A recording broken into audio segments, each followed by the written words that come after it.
Gentle parenting is not only messing your kid up for reality, it's just not a realistic option for most parents, and we're going to get into why that is. First of all, I did a little tiny, the smallest deep dive into gentle parenting. Like, where did this begin? How did this grow up into this big monster of a thing that we all see everywhere on social media at any point in the day? If you're a parent and you have even this much interest in parenting styles and looking at things that might be helpful or useful for your kids, I am confident you've come across gentle parenting videos.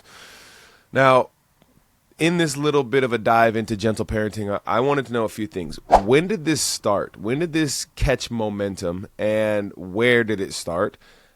And then why is this so significantly different from the parenting style of the generation before it? So here we are with a few notes. Gentle parenting. It exploded in the 2010s and the 2020s. It was rooted in attachment theory, but it was very much so popularized by social media. Now, if you think of that era, 2010s, okay, it comes around a bit. 2020s, we're talking COVID era, everybody locked down, everybody on social media and seeing these things all over the place because everybody was filming their life and putting it up. This is the era of Tiger King, recall. So focus on empathy, focus on calm correction, and no punishments. We're going to get into why I completely disagree with that in a bit. So it started earlier than that. It was in the 1950s, I believe, and if I just go back a little bit in my notes here, it started in the 1950s with John Bowlby and Mary Ainsworth, and it was rooted. This is like the term gentle parenting wasn't coined just yet, but in the 1950s, it was rooted in attachment theory, and it was related to Dr. Sears' attachment parenting of the 1990s. This is where we got our baby wearing and your skin to skin and breastfeeding and all of that, like that big push and that big movement and the responsiveness with children in that. So that's kind of where it kicked off. But the term gentle parenting was coined by an author, Sarah Ockwell Smith, who she basically popularized it in her book. I think it was called, let me see, I think it was in here. It was something like The Gentle Parent or something like that. Anyway, so 1950s, attachment theory, so on, and then it sort of evolves over the years, and people spend a little bit more time learning about these styles, and, oh, wow, it really helps children and, having secure attachment styles if you're wearing your baby immediately after birth, skin-to-skin contact, and all these things, which I actually agree with, and I think that's terrific. Now, there is a divergence down the road for me where gentle parenting is, in theory, I want to separate these two things. There's the theory of things, so it's like, hey, here's the idea. And the idea of gentle parenting, I absolutely love. I am so on board with that. That is incredible. If you could take the theory of gentle parenting and you could take your child and not do anything, stern with them and coercive with them and authoritative with them, and they can grow up and be this wonderful contributing individual in society who just is such a respectful and respected individual in society. Oh, baby, sign me up. I am all for that. That's the theory. Then there's the reality. And any parents of young children, or if you've parented young children before, there's a very significant difference between that theory and the reality. There's so many different variables here. You could talk about the energy you have as a parent through the day, the work day, and dealing with one child, two children, and more, and their tantrums and everything syncing up at just the right time and being able to stay calm and zen and not raising your voice and not punishing them. In those moments, not very realistic for most people. Now, are there some outliers? Absolutely. I'm not talking outliers here. I'm talking as a broad brushstroke across the board. Gentle parenting having such a massive movement. I'm talking about the general populace of us parents, that this is just not a realistic approach, nor do I think it's actually a healthy approach for our kids. For a few reasons, which we'll get into. Let me just dive into a little bit of the notes here, a little bit more, and then we'll dive into that a little bit. So, this was all pretty much in response to the authoritarian style of parenting that our generation kind of grew up with, right? Our parents, the parents who were, because I said so. And that was the reasoning. When you had a question like, why do I have to do this? The curiosity of children. The answer from our parenting generation was more or less because I said so. I'm your dad. I'm your mom. I said so. That's the way it is. The end. Curiosity not satisfied. But the authoritarian strike down and the behavior of the child that the parent is seeking to have actually concluded from the interaction, it ends up happening, right? I got my shoes on, I got out the door faster, whatever it was, right, as a kid. So the whole gentle parenting thing is sort of in response to that, right? The boomers generation of that, because I said so. And it's like, man, especially during the COVID era when everybody had a lot of time in lockdown to sit and think and assess, and we're all looking over our lives, and this is when therapy and counseling and all that stuff for so many people entered the world for them. And people are like, man, I was raised kind of like this. Oh, we're discussing this more. That wasn't normal. Oh, that wasn't normal. Or maybe it was normal, but just because it's normal doesn't mean that it's the best route. So people start analyzing and looking, and in my opinion, what is happening with the gentle parenting movement is what's happening. If you look at the last 15 years in our society, there have been a lot of different areas where the pendulum swung too far. It was an overcorrection of things, and then we see the results of that, and then it's like, ooh, okay, we loved the idea of that, and we swung that wrecking ball because we were like, yeah, we need to change this, but we just swung it a little too hard and took out some other stuff too that maybe we shouldn't have. So in my opinion, the gentle parenting thing is right in line with that. It's happening in multiple areas of our society. It's happening in parenting as well, in my opinion. This just hasn't had the other foot drop, so to speak, or have that overcorrection blow up in everybody's face just yet. Partially because it takes time for your kid to grow up and be able to see, oh man, we really messed that up big time.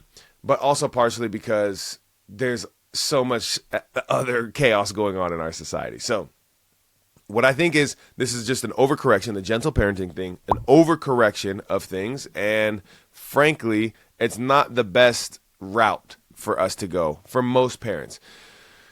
Now, let's get into why I think this is actually messing our kids up, the whole gentle parenting process and movement and everything like that.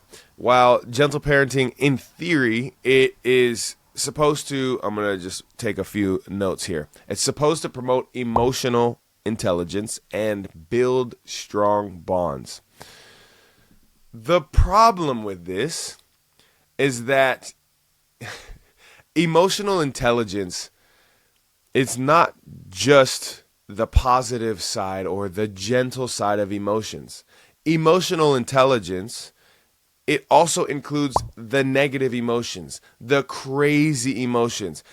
If anybody's ever lived in or visited a big city and you've been there for more than a few hours, you have seen some crazy going out of their mind, whether drug-induced, having psychosis, or just life circumstances, and they're going crazy in one way, shape, or form, and you just know, and you learn, and you develop from being exposed to stuff like this. You just know, like, oh, man, like, there's certain people you don't want to make eye contact with, right? You just let them live in their world, whatever's happening, and that's going to be the safest route for everybody involved versus, like, you give that challenging eye contact with the crazy, right?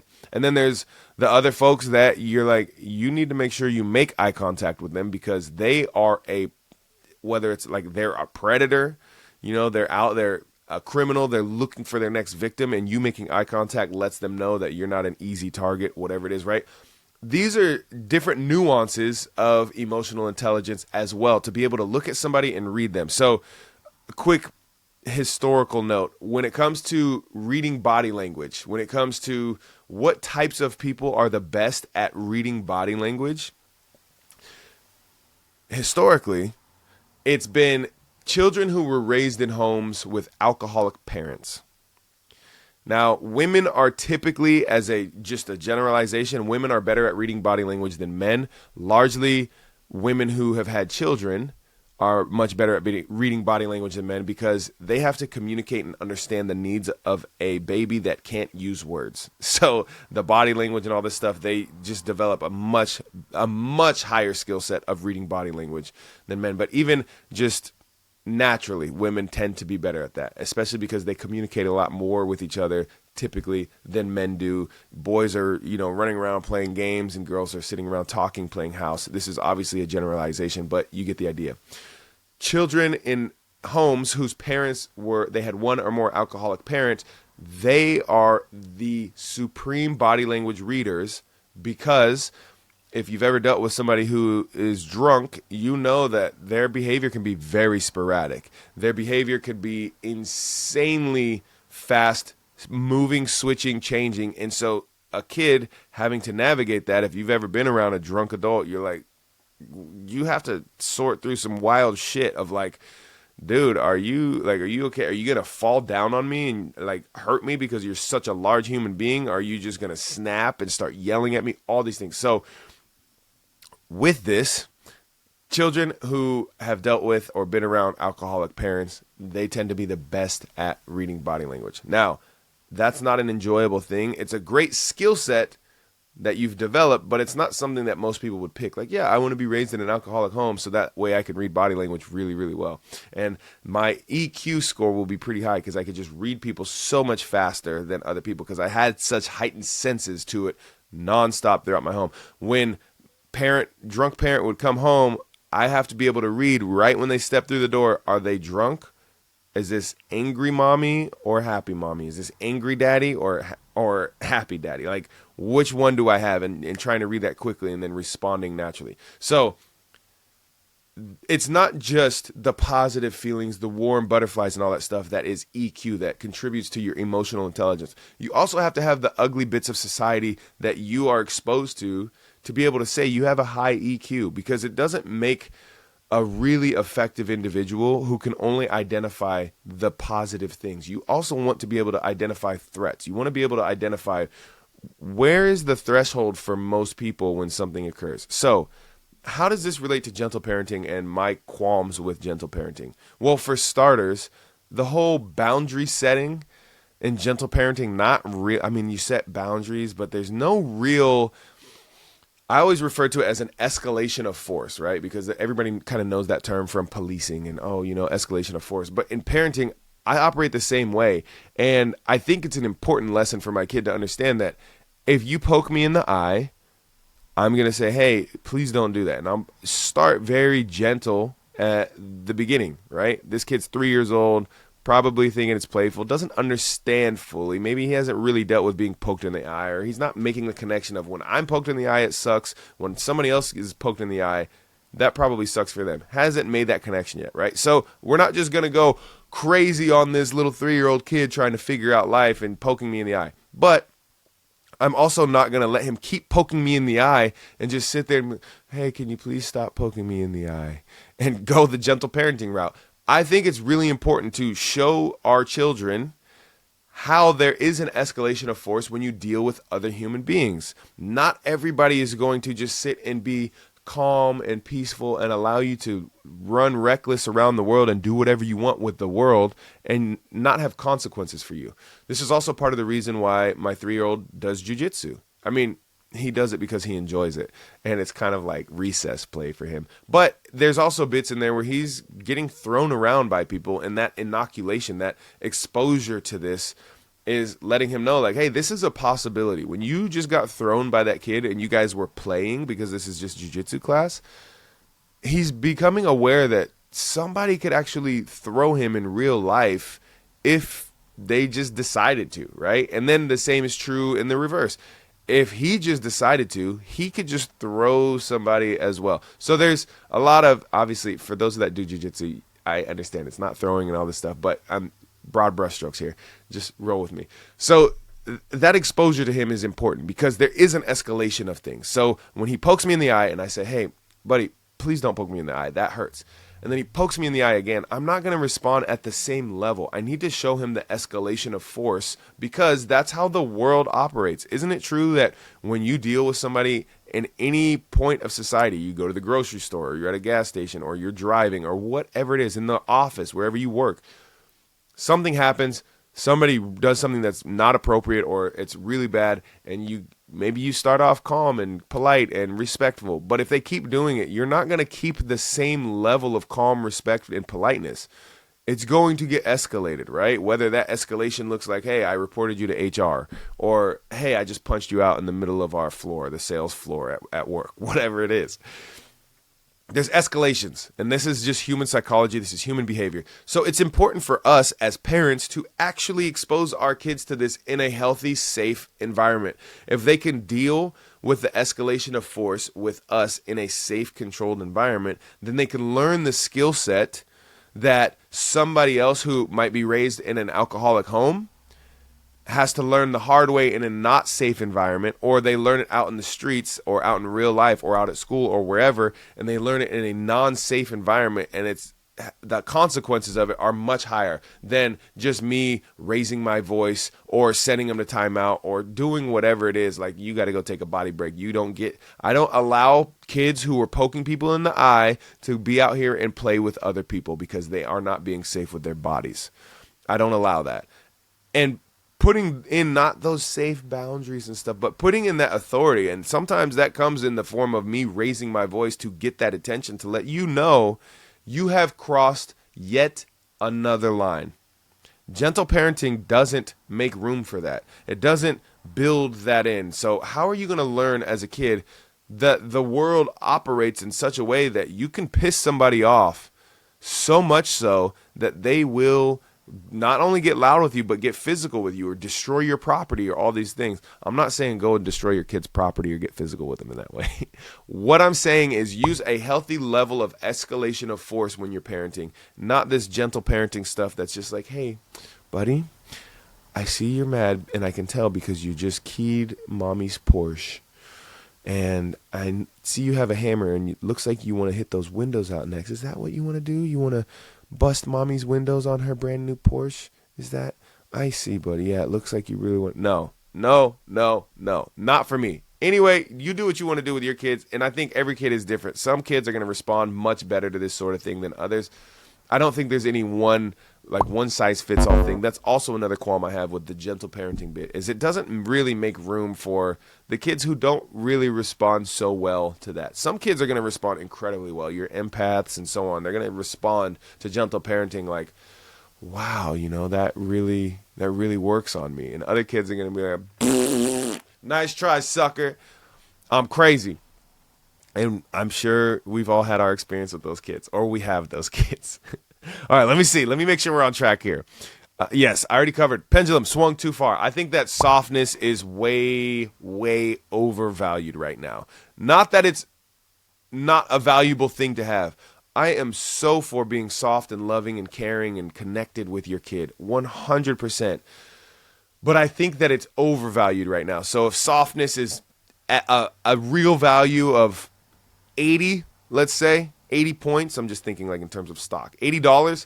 Right now, people are thinking that softness is actually a $200 valuation of a stock. And it's like, that's not it. Softness, important, yes, not as key or as powerful or as valuable in parenting as it is being treated present day, especially in this gentle parenting era. So, my overall take on this is just me personally. You go do what you want with your kids. But my take on this is gentle parenting is an overcorrection for the parenting generations before us. It's an overcorrection. We saw some things, we're like, man, I never really liked when my parent would just say, because I said so. Because I actually was curious. I wasn't trying to be disobedient or anything like that, cause trouble. I just really had questions, and that never answered it. I didn't really like that. And it's like, okay, great. Find that, fix it. I always talk about build it or burn it. Like, burn it down. If it's something your parents did and you don't want to pass it down to your kids, burn it. Burn it down. If it's something your parents did and you love that and you want to pass it down to your kids, build on it. So for this gentle parenting bit, which I think is just an overcorrection of what our parents did, take the little bits of this that you're like, yeah, actually that is a wonderful thing and that works great with my kids and in our family and what our family values and what we're aiming for, and we want to implement that. For me, with the gentle parenting, I aim to baseline really kind and loving and open and all that stuff with my kids, I should say. I aim to do that for sure. And not that I didn't have that with my parents, but it wasn't to the level of like, I'm trying to give that really soft, gentle love, especially as the dad. My household was very much dad is like the hammer in the house and mom is like the heart, right? But I could still go to dad and he could still be gentle and all that stuff, right? Even to this day, same thing. He could still be gentle, whatever. I aim to be a really soft spot for my boys, but I also aim to be the one that is going to lay down the law and the discipline. I think it's important for me, this is just my perspective again, that they get more of that authoritative, like, hey, this is where the line is drawn. This is where you cross the line. They get more of that coming from me than from their mom. I think there's a beauty in their softness with their mother that they can just see her as like the safest space. And so anytime I can come in and kind of do the discipline thing and save her from doing the discipline thing, I try to do that, because I also think that in the life cycle, and you can see this in psychology and sociology, in the life cycle as boys start to come of age and get closer to becoming men, there is a challenge against dad, right? The leader of the pride, let's say, if you can look at it from the animal world, the animal kingdom, you see this. There's some point where dad is leading, and then the boys they're growing, and then at some point they have to make a challenge with the leader of the pack, with the leader of the pride, with dad. And so I think it's important that for their development that I am the one that kind of lays this stuff down, so that someday when it comes down to whenever they feel like, okay, it's my time to step up, to take the charge, take lead here and that sort of thing, that it's even more impactful and even more coming of age moment for them, where it's like, you know what, you are right. And that, I can kind of pass that torch and have it be even more impactful. And mom will still always be that very gentle, soft, loving spot for them to always go to. That's just my take on it. Do what you want with your kids, but man, stay dynamic in your parenting style. And the whole gentle parenting bit, let me know how this is working for you. I genuinely, yes, I could do my research and all that stuff, but I genuinely want to know, like, firsthand accounts. What is it looking like for you? And if you are, or you know somebody that is all in on gentle parenting, I would love to have them on the podcast and do a little interview with them and sit down. And I'll be nice, I promise. But I am going to poke holes and test things, and I hope you would do the same for me as well. So if that's you, or if that's somebody you know, please get in touch with me. Let's make it happen. Much love to you and your family. Mwah!